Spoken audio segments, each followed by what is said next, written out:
വിശാലിന്റെ തീരാത്ത വിളയാട്ട് പിള്ളை എന്ന് പറയുന്ന സിനിമ കാണാൻ സുഹൃത്തുക്കൾക്കൊപ്പം പോയ അജിത്ത് എന്ന് പറയുന്ന കഥാനായകൻ ആ സിനിമക്ക് ടിക്കറ്റ് കിട്ടാതെ വരുമ്പോൾ വിണ്ണീത്താണ്ടി ഒരു വായ എന്ന് പറയുന്ന സിനിമക്ക് ഒറ്റക്ക് പുള്ളി കാണുന്നു. അത് കണ്ടതും അതിലെ പ്രണയം സ്വന്തം ജീവിതത്തിലോട്ട് പകർത്താൻ വേണ്ടി പല പരിപാടി നടത്തി അവസാനം പോലീസ് സ്റ്റേഷനിൽ കയറുന്നു. പോലീസ് സ്റ്റേഷനിൽ കയറിയത് മുതൽ പുള്ളിയുടെ വീട്ടുകാർ, അതായത് അച്ഛൻ്റെ സുഹൃത്തിൻ്റെ മാട്രിമോണി ഓഫീസിൽ ഒരു ജോബ് വാങ്ങിച്ചു കൊടുക്കുന്നു. അവിടെ വെച്ചിട്ടാണ് കഥാനായിക അഞ്ജലിനെ കാണുന്നത്. ഈ സിനിമയിൽ റഹ്മാന്റെ ഡ്യുവറ്റിൽ അഞ്ജലി അഞ്ജലി എന്ന് പറയുന്ന റെഫറൻസ് സോങ് ഇതിൽ വരുന്നുണ്ട്. അപ്പോൾ സാധാരണ ഇങ്ങനത്തെ സിനിമകളിൽ ഇളയരാജയുടെ പാട്ടായിരിക്കും റൊമാൻറ്റിക് സോങ്സ് ആയിട്ട് രീതിയിൽ റെഫറൻസ് വരുന്നത്. എന്തായാലും അതിൽ നിന്ന് കുറച്ച് വ്യത്യസ്തമായിട്ട് ഇതിൽ അഞ്ജലി അഞ്ജലി എന്നുള്ള ഒരു ആ പാട്ട് ഈ പേരുള്ളതുകൊണ്ടായിരിക്കും, അഞ്ജലി എന്നുള്ള പേരുള്ളതുകൊണ്ടായിരിക്കും. അപ്പോൾ ഇവരുടെ ഒരു പ്രണയമാണ് ശരിക്കും പറഞ്ഞാൽ. ആദ്യം ഉടക്കുന്നു, പിന്നീട് പതിയെ പതിയെ പ്രണയമാകുന്നു.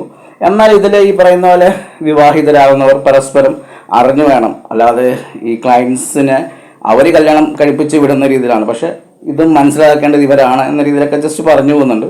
ഈ മാട്രിമോണിയ ഓഫീസ് ആയതുകൊണ്ട് തന്നെ ആ രീതിയിൽ ഒരു രീതിയിലായിരിക്കും കല്യാണം നടത്തുന്നത്. അവർക്ക് അവരുടെ ഒരു ബിസിനസ് എന്ന രീതിയിലാണ്. എന്നാൽ ഇവർ ക്ലയൻസ് കുറച്ചും കൂടി ഇതിനെക്കുറിച്ചിട്ടൊക്കെ മനസ്സിലാക്കി പരസ്പരം മനസ്സിലാക്കിയിട്ടൊക്കെ വേണം വിവാഹം കഴിക്കാൻ എന്നുള്ള ഒരു സാധനം കൊടുക്കുന്നുണ്ട്.